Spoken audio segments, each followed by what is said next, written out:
ဒီနေ့အပိုင်းမှာတော့လူရုံမှာဆန်နေတဲ့စူးပြင်အပြုတ်မှုကြောင့်ညီမဖြစ်သူကပါအောင်နေခဲ့တယ်လို့ထမမလေးကလည်းသူတို့မိသားစုဘလောက်ကြီးကျယ်ပါတယ်ဆိုတဲ့အကြောင်းရှေ့ရထွေပြတာကြောင်ညာဝင်နေခဲ့ပါတယ်ငကိုတည်းကစကားများများပြောတာမကြိုက်တဲ့စူးပြင်နဲ့ထမမလေးကြောင့်နားကြီးလာခဲ့ဗစက်ပိတ်သွားအောင်စားထုတ်ချုပ်လိုက်ဖို့စနစ်နဲ့တိုင်ပင်လိုက်ပါတယ်စနစ်ရဲ့မျက်စိရှိမှာကသခင်ကလွှတ်ရင်အရာရာကတားတဲ့ကောင်ပဲဖြစ်တယ်လို့စားထုတ်ချုပ်လိုက်တဲ့ရလနေနဲ့အချုပ်ခံရတဲ့သူကလူသားဆိုရင်တော့မညံပိုင်းဆိုင်ရမှာတားတဲ့ကောင်လိုနေပါသွားမှာပဲဖြစ်သွားတယ်ဒါမှဒီလိုစားထုတ်ချုပ်ဖို့ဆိုတာကလည်းတစ်ဖက်သားကိုယ့်ထက်စွမ်းရည်ရမှာနေပါနေရမှာဖြစ်ပြီးမဟုတ်ရင်တော့အာနာတုံးကလို့တံပြန်တရားမှုတွေရှိလာမှာဖြစ်သွားတယ်ထမမလေးကိုတော့စူးပြင်ကိုတော့အေးစစ်နိုင်နိုင်နေတာကြောင့်အလွယ်တကူပဲစားထုတ်ချုပ်နိုင်လိုက်ပြီးစားထုတ်ချုပ်ခံလိုက်ရတဲ့ထမမလေးကတော့စူးပြင်ပေါ်မကောင်းတဲ့အကြံတွေပျောက်သွားတဲ့ပြင်စူးပြင်ကိုလည်းကြီးမြတ်သူကြီးတယောက်လိုမြင်လာခဲ့ပါတယ်စိတ်နဲ့ကိုတစ်ထပ်တည်းမကြတော့ပဲစူးပြင်ကိုတခင်တယောက်လိုခါစားတဲ့အထိပါဖြစ်လာခဲ့ပြီသူလိုချင်တာရသွားတဲ့စူးပြင်ကတော့ကြောင်မိသားစုရဲ့ရင်နာတွေကို၃ရက်တွင်စူးလင်းရဲ့တပြစ်စင်ပေးဖို့ထမမလေးကိုပြောလိုက်ပါတယ်ရှိုးဝရင်နာဆိုတာကနည်းနည်းရပစ္စည်းတွေမဟုတ်ဘူးလူသားတယောက်တည်းစုပ်ယူဖို့ကျင့်သုံးမှုဆိုတာကလည်းအချိန်လားနဲ့ချီလိုအပ်တာပဲဖြစ်ပါတယ်။ဆေးဝါးပစ္စည်းနဲ့မော်ကြောက်တုံးဆိုပြီးနှမျိုးခွဲထားတဲ့ဒီရင်နာတွေကိုအသုံးပြုဖို့အတွက်ဆို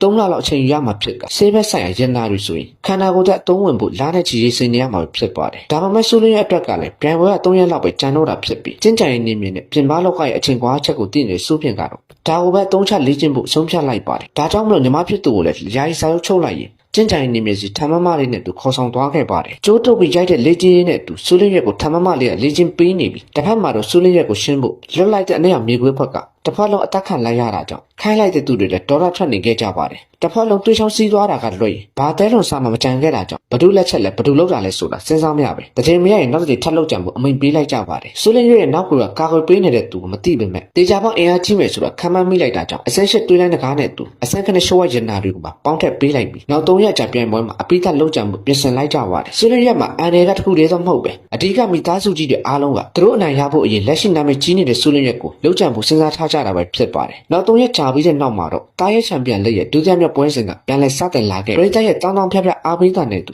လက်ရှိပွဲစဉ်က9ရောက်တစ်ဖွဲ့စီရင်ပြန်ရမှာပဲဖြစ်ပါတယ်။ပြန်ပွဲဝင်တွေအတွက်တီတန်းစီစဉ်ပေးထားတဲ့စဉ်တစ်ခုစီ9ရောက်စီရှင်ပြန်ရမှာဖြစ်ပြီးစဉ်ဘောကမပြုတ်ချမချင်းအရှုံးမပေးမချင်းကြိုက်တဲ့နီလာနဲ့ကြိုက်သူတိုက်ခိုက်လို့ရတာပဲဖြစ်ပါတယ်။9ရောက်မှာနောက်ဆုံးကြိုင်ရဲ့သူတယောက်ကအနိုင်ရရှိမှာဖြစ်ပြီးလက်ရှိပြန်ပွဲဝင်တွေထဲမှာတော့အာရှမှာအတန်မာဆုံးဆိုတဲ့အဖွဲ့အစည်းတစ်ခုကပါဝင်နေတာပဲဖြစ်ပါတယ်။ဒီအကြောင်းကိုလည်းကျောင်းနှစ်ယောက်ကကျဉ်းကျန်နေတဲ့စူးပြင်ကိုအလဲမှာထားရင်သူထုံးနေကြတာဖြစ်စွာကြီးပါတယ်ဆိုတဲ့အဖွဲ့ရဲ့နောက်ွယ်မှာတားရဲရှုပ်ထွေးမှုတွေအပြင်မြို့တိုင်းကိုတော့ပျက်စီးစေနိုင်တယ်ဆိုတဲ့စွာကတည်ရှိနေတာပဲဖြစ်ပါတယ်။ဒီလိုနဲ့ပထမဆုံးပွဲဖြစ်စူးလင်းရဲ့ပါဝင်တဲ့9ရောက်တုပ်ကပွဲထွက်လာခဲ့ပြီးအခြားပြိုင်ဘက်4ရောက်လုံးကစူးလင်းရက်ကိုတတ်ဖို့ပဲရည်ရွယ်ထားကြတာပဲဖြစ်ပါတယ်။ပြန်ပွဲဝင်9ရောက်မှာ3ယောက်ကတော့စူးလင်းရက်ကိုပေါ်တင်စင်ကိုထားကြတာဖြစ်တယ်။စူးလင်းရက်အနားမှာလည်းသူ့ကိုမမလို့ခေါ်နေတဲ့ခလေးပြန်ပွဲဝင်တယောက်ကရှိနေခဲ့ပါတယ်။စူးလင်းရက်ကပြန်ပွဲမှာချစ်ဖို့ကောင်လာလုံးနေဖို့ပြောလိုက်ပေမဲ့ကောင်လေးကတော့ကြံတဲ့3ယောက်ကိုကြောက်တဲ့အကြောင်းနဲ့စူးလင်းရက်ကိုသူနဲ့ပူပေါင်းမှုကမ်းလှမ်းလာခဲ့တာဖြစ်ပြီးသဘောကောင်းတဲ့စူးလင်းရက်ကတော့ခလေးပြောတဲ့ကမ်းလှမ်းချက်ကိုအလွယ်တကူပဲလက်ခံလိုက်ပါတယ်။ဒါကြောင့်ပဲကောင်လေးဘက်ကမိတ်ဖြစ်ဆွေဖြစ်လက်ကမ်းလာခဲ့ပြီးမျက်နှာနှစ်ဖက်ရှိတဲ့ဒီကောင်လေးကစူးလင်းရက်ရဲ့ကျေစွမ်းအားတွေကိုလောကပုစကျန်စီနေတာပဲဖြစ်ပါတယ်။ဒါကြောင့်ပဲစူးလင်းရက်လက်တစ်ဖက်ကသူ့လက်ထက်ရောက်လာတဲ့အချိန်ကလောကလိုက်ပေမဲ့ထင်သလိုဖြစ်မလာခဲ့ပဲစူးလင်းရဲ့အစိတ်နဲ့တက်ခိုက်တာကိုပဲခံလိုက်ရပါတယ်တကယ်တော့စူးလင်းရဲ့ကြံတဲ့ကောင်လေးကိုမူမီသားစုကမသိပြီးသားဖြစ်ပြီးကောင်လေးကသူ့လက်ကိုတင်းတင်းကြပ်ကြပ်ဆုပ်ကိုင်လိုက်တဲ့အချိန်မှာတော့သူ့ကိုတက်ခိုက်မဲ့သူမှပူတီချသွားခဲ့တာပဲဖြစ်ပါတယ်ဒါကြောင့်ပဲမလောက်လေးမလောက်စားကောင်လေးကိုဆရာပစ်ချပေးလိုက်ရင်တိုက်ပွဲအရင်ဆုံးထွက်ခိုင်းလိုက်ပြီးစူးလင်းရဲ့တယောက်အကိုဖြစ်သူရဲ့အကူအညီနဲ့ဒီမှာရှိတဲ့သူအားလုံးကဘယ်မိသားစုကလာတယ်ဘလို့နောက်ခံရှိတယ်ဆိုတာကိုတင်းနေပြီးသားဖြစ်ပါတယ်အဓိကမိသားစု၄ခုကဆိုရင်ဘာမှညာတာတွေမလို့တဲ့အကြောင်းပြောဆိုလိုက်ရင်သူမရဲ့ကြောင်သားရဲကိုဆင်းခေါ်လိုက်တာကြောင့်ဟိုဘက်ကတယောက်လည်းသူတို့ရဲ့တားရဲတွေကိုဆင်းခေါ်ရင်တခါတည်းတက်ခိုက်လိုက်ပါတယ်။ကျန်တဲ့မူမိသားစုတယောက်ကတော့တိုက်ပွဲတဲ့ကိုဝင်မပါသေးပဲ။ဒီအချိန်တွေကိုလည်းကျန်တဲ့ယောက်ကသိမချင်တတ်တာကြောင့်အချင်းချင်းစကားများနေကြတော့စူးလင်းရဲ့ကြောင်သားရဲက6ချက်ကိုရင်အသာစီးရနေခဲ့ပါတယ်။ပြန်တော့မတိုက်နိုင်ပဲပလိန်တီးခတ်နေရတာကြောင့်တားရဲတခင်လည်းမိသားစုကပေးလိုက်တဲ့ရှိုးဝဲကျင်တာကိုထုတ်လိုက်ရပြီ။နောက်တစ်ယောက်ကလည်းတိုက်ပွဲကိုကိုယ်တိုင်ပါဝင်လာခဲ့ပါတယ်။တားရဲနဲ့ကောင်ပြလူနှစ်ယောက်ပါလာတာကြောင့်စူးလင်းရဲ့လည်းတိုက်ပွဲကိုကိုယ်တိုင်ပါဝင်လာခဲ့ရပြီ။ကြောင်တကောင်အပြင်ပြောင်းလဲသွားတဲ့စူးလင်းရဲ့အမြန်နှုံးနဲ့ရှောင်းသိန်းနိုင်ဆောင်ကထိအောင်တိုက်ခိုက်ဖို့တော့ခက်ခဲလာခဲ့ပါတယ်။ကြောင်သားရဲ့ပြင်စူးလင်းရက်ကပါကြောင်စွမ်းနေတုံးနေတာကြောင့်ရန်သူနှစ်ယောက်လည်းပြန်တိုက်ဖို့မတတ်နိုင်တော့ပဲမနေခုကနေရပြီဘေးကအခြေအနေတွေကိုရက်ကြည့်နေတဲ့တယောက်ကတော့စူးလင်းရက်တုံးနေတဲ့တိုက်ခွက်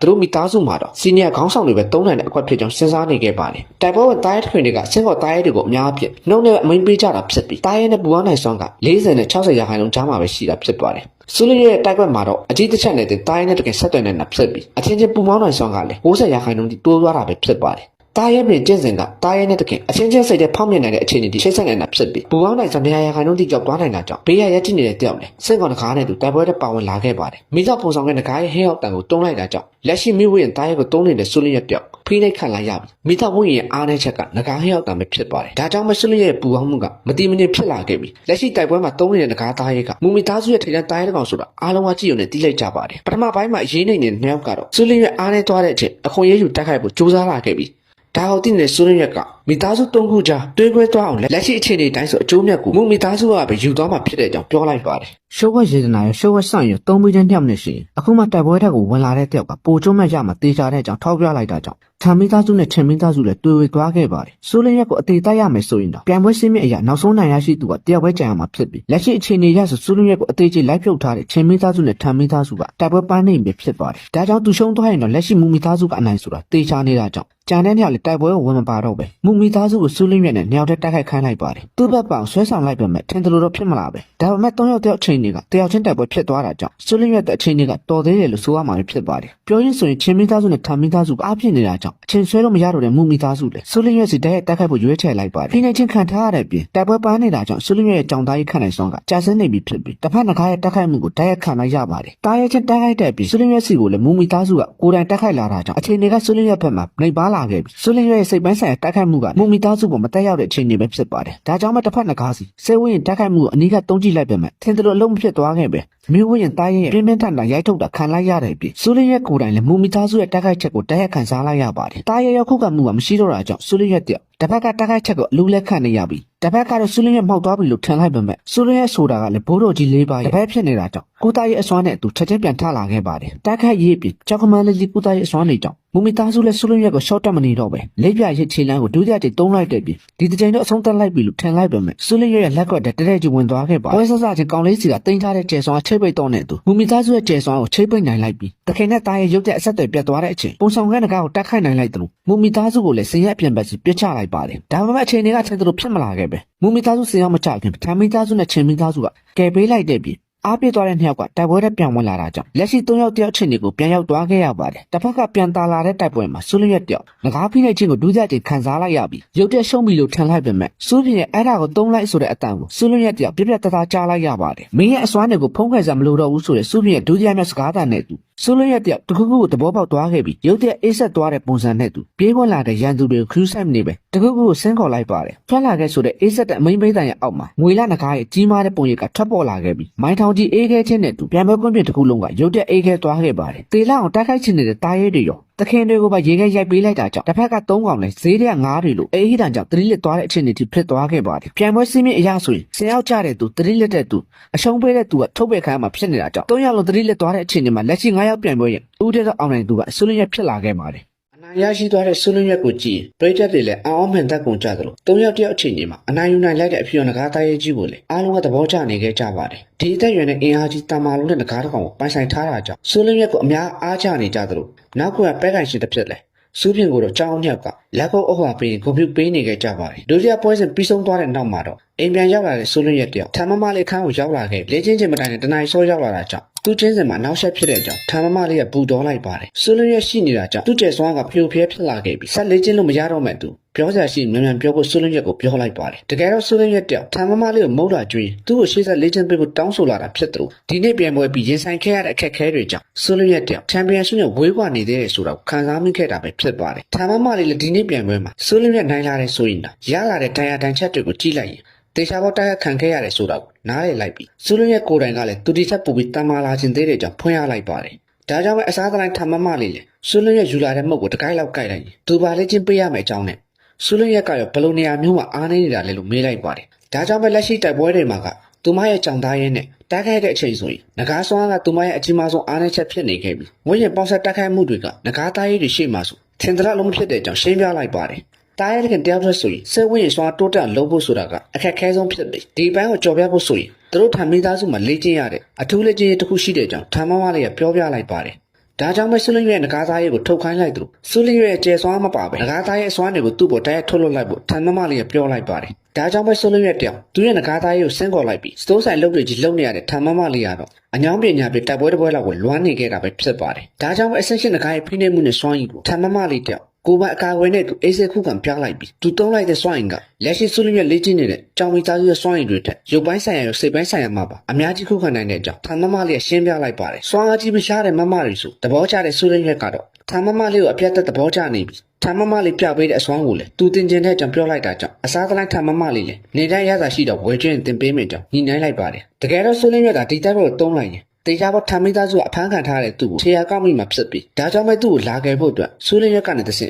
်ပြန်ပွဲမှာအချက်ပြဖို့တုံးလိုက်တာပဲဖြစ်ပါတယ်အခန်းပြင်ဘက်မှာတော့စိုးပြင်ရောဘိုးတော်၄ပါးပါရှိနေတာဖြစ်တယ်လို့မိသားစုကြီးတွေအကြောင်းအစီရင်လာခံကြတာကြောင့်စိုးပြင်လည်းအတန်လူအောင်ကျေစွာတုံးပေးထားတဲ့အကြောင်းနဲ့လောလောလတ်လတ်သတင်းပို့လို့ရတဲ့အကြောင်းပြောလိုက်ပါတယ်လက်ရှိမိသားစုကြီးနှစ်ခုကဆူလင်းရက်ကိုနောက်တစ်ဆင့်မှာဖြုတ်ချဖို့တာဆူနေကြတာဖြစ်တယ်လို့ထာမိသားစုကတော့လက်ရှိထာမမလေးရဲ့ပျောက်ဆုံးမှုကိုပဲအာယုံစိုက်နေကြတာပဲဖြစ်ပါတယ်လုံမိသားစုကတော့ဘယ်အရေးမှဝင်မပါပဲကြားနေဖို့တော့ဆုံးဖြတ်ထားတာဖြစ်ပြီးစိုးပြင်ရုံသခင်ကြီးကိုနှိမ်နှင်းပြီးတဲ့နောက်မှာလုံမိသားစုကိုယ်တိုင်ကစိုးပြင်နဲ့ထိတ်တက်မတွေ့ကျင်တာကြောင့်အခုလိုကြားနေဖို့ဆုံးဖြတ်ခဲ့တာပဲဖြစ်ပါတယ်မိသားစုသတင်းတွေပြင်လက်ရှိပြန်ပွဲမှာအာရှရဲ့အတမဆုံးဖွဲ့စည်းကစေလွတ်ထားတဲ့ရန်ပင်းရွက်လို့ခေါ်တဲ့အမျိုးသမီးကြောင့်ပါဝင်ရှင်ပြနေတာဖြစ်တယ်ဘိုးတော်ကြီးတို့နီးပါးလောက်တတ်မှတဲ့ဖုံးဟောက်ကြီးစစ်နေပါဝင်နေတဲ့အကြောင်းစိုးပြင်ကိုပြောပြလိုက်ကြပါတယ်စိုးပြင်ကတော့သတင်းသိရှိပို့ဖို့နဲ့ဒီရပိုင်းတရှိကောင်းကိုတေချာဆောင်ရှောက်ပေးဖို့တောင်းပေးလိုက်ပြီးစိုးပြင်ရဲ့ခေါင်းထဲမှာတော့ရန်ပင်းရွက်ဆိုတဲ့နာမည်နဲ့အာရှရဲ့အတမဆုံးဖွဲ့စည်းဆိုတဲ့စကားနှလုံးကပတ်တင်ထပ်နေခဲ့ပါတယ်အာရှမှာအတမဆုံးဖွဲ့စည်းတစ်ခုကဒီလိုတမန်ချန်ပီယံလိပ်မှာလာပြိုင်နေဆိုတာကစိုးပြင်အတွက်စဉ်းစားချက်ဖြစ်လာခဲ့ပြီးတွေးနေတဲ့လက်ရှိအခြေအနေအရဘာမှအဖြေရှာလို့မရသေးတာကြောင့်အရင်ဆုံးတိုးတက်အောင်လုပ်ဖို့ပဲစိုးပြင်အတွက်တွေးလိုက်ပါတယ်ဒါကြောင့်ပဲအာနာကိုလမ်းခေါ်လိုက်ရင်ຫນွေဦးရေကန်ကိုတွားဖို့ပြောလိုက်တာကြောင့်စိုးပြင်ဆေးလို့ရှားနေတဲ့ပုံစံကိုကြည့်လိုက်ရင်အင်အားကြီးရန်သူတယောက်ဒီနေမြေတဲ့ကိုဝင်လာတာလားဆိုပြီးအာနာဘက်ကမင်းဝန်ထုတ်လိုက်ပါတယ်ဒါကြောင့်ပဲမြောက်တဲ့အကြံကိုစီးနဲ့နဖျားဖို့ရွေးရင်စိုးပြင်ကတော့အာနာမှာသူ့ချင်းစင်ကိုတိုးတက်ဖို့အကြံရှိပြောပြဖို့ပြောလိုက်ပါတ